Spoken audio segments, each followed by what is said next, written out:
Hello, usually I show Mariupol without my comments, or with very few comments, but now I decided to make this video to tell about the general condition of Mariupol and about problems in the city. Firstly, I planned to make a video only about problems, but there are also some positive points that I want to talk about. I hope this video will be balanced, since I don't want to show only good or bad side of life in Mariupol. So today I will tell you some info about Mariupol today, like how much of the city has been rebuilt, and about the current problems of the city, such as water shortage and problems with housing. And I will also tell about some positive changes over the past year. Before going to this video, I want to remind you that this channel is only sponsored by you, so if you want to help me to make more videos, link is in the description. I'll start with some general information that people are often asking me in comments. Now Mariupol has population between 200 and 300,000 people.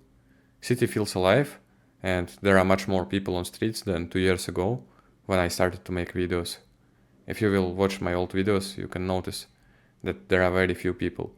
And now most of citizens returned from Russia or from Europe.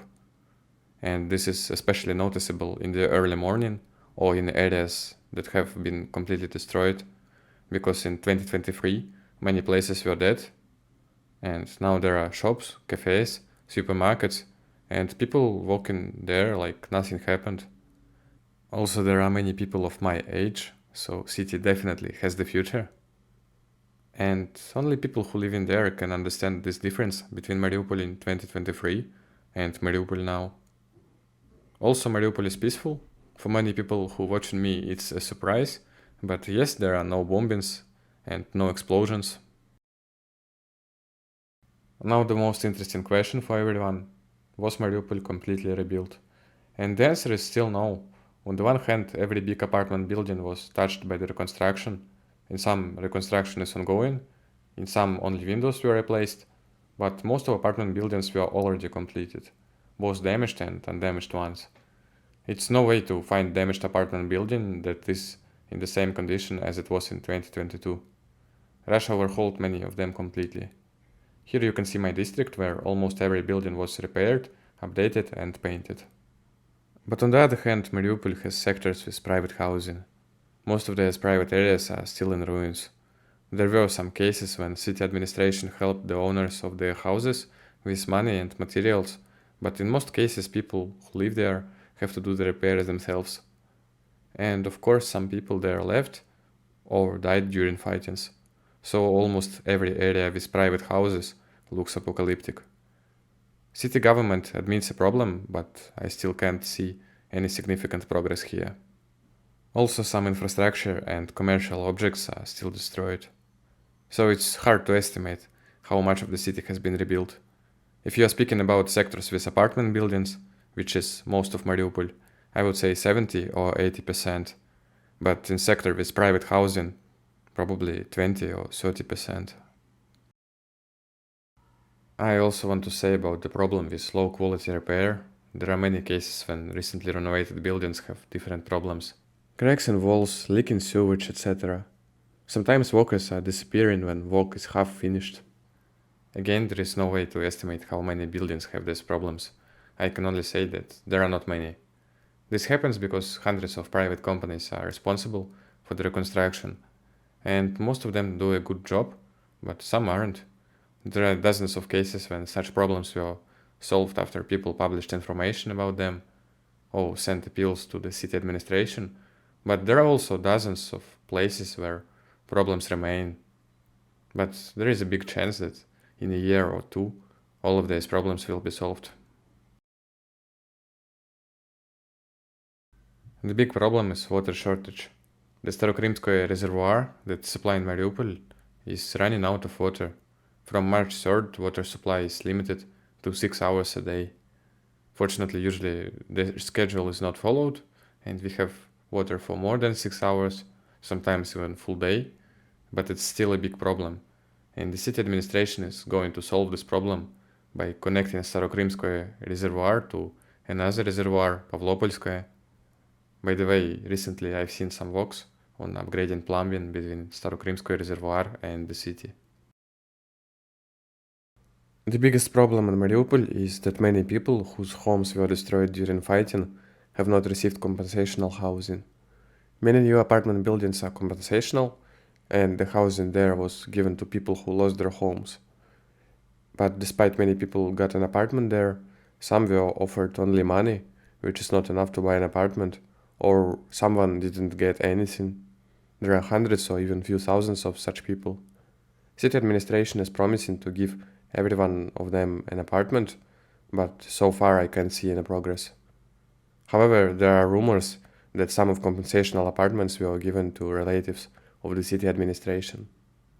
There is a chance that city administration will give these people ownerless apartments.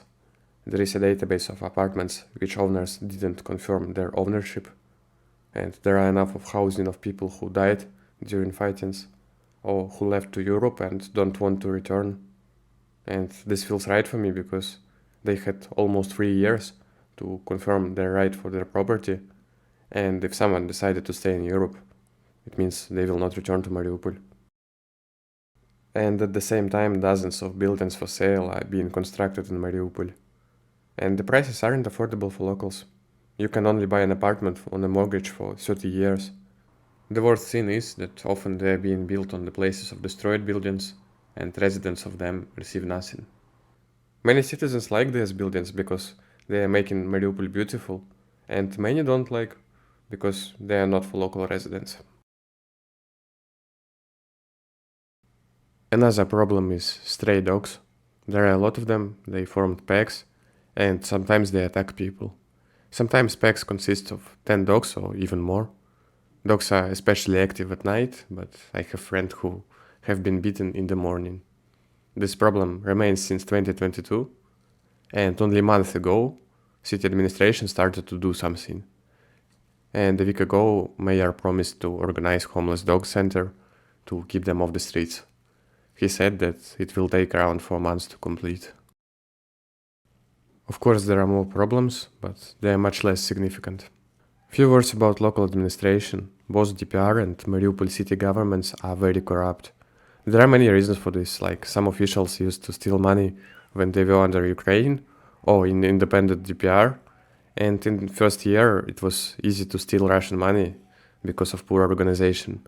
But federal government is trying to put pressure on them because Moscow is investing a lot of money to develop Mariupol and DPR, and it's interested in not having money stolen. Therefore, the situation is improving, and in last months I can see that city government is trying to be in touch with residents, mayor tries to meet with citizens more often, and to organize communication between people and administration, but most of problems are still remain, and only time will show if they will be solved. But there are some good things to say. Some problems I mentioned in my previous videos were solved. Like 2 years ago, around half of people on streets were migrants from the Central Asia. There was no data about their number, but I've seen an info that more than 50,000. And don't get me wrong, I have nothing against them, but I want Mariupol to keep its culture, and Mariupol is not Islamic city. A lot of those migrants didn't even speak Russian. Ukrainian and Western propaganda claimed that Putin is replacing Mariupol citizens with Asians. And now most of those migrants returned to their countries, so there are very few of them left.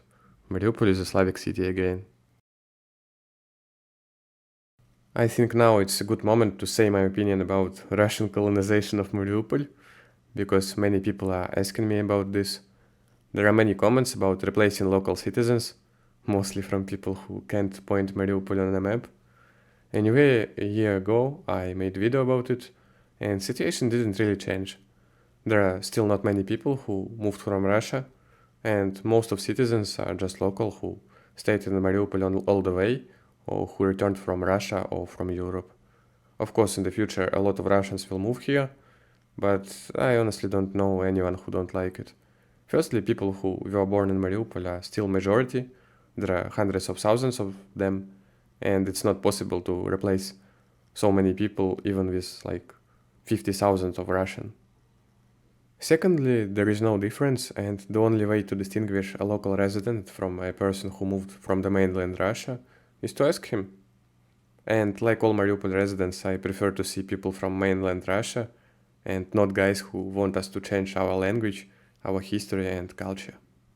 One more thing that is improved during last year is banks. In 2023, here was a monopoly of PSB. It was the only bank in the city, and here was no alternative. Now at least two big Russian banks entered Mariupol and DPR, which is great. And same thing with mobile operators. Phoenix from DPR no longer has a monopoly, and I can change it to something better.